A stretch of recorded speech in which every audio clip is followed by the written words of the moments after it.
Debati kryesor i cili ka mbetur me atë kohë dhe këtë kohë është a 8 a 20.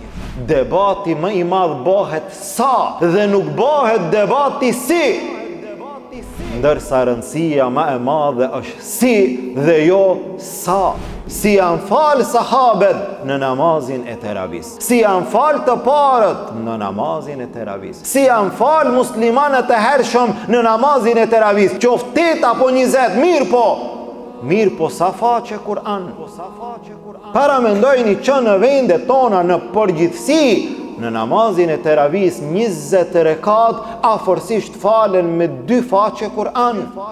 E ndonjëherë me 3 faqe Kur'an. 20 rekat 2 faqe. Dhe pejgamberi sallallahu alaihi wasallam 8 rekat me 100 faqe. Dhe ti pastaj thua a 8 a 20 me sa? Me sa faqe Kur'an, me sa lexim, me sa kohë, me sa orë. Dhe me ato 2 faqe si kur po lodhemi, kështu që duhet surën Fatiha ta shpejtojmë dhe ajetet ti shpejtojmë, rukun dhe sejdën ta ngutim pak që ta përfundojmë namazin.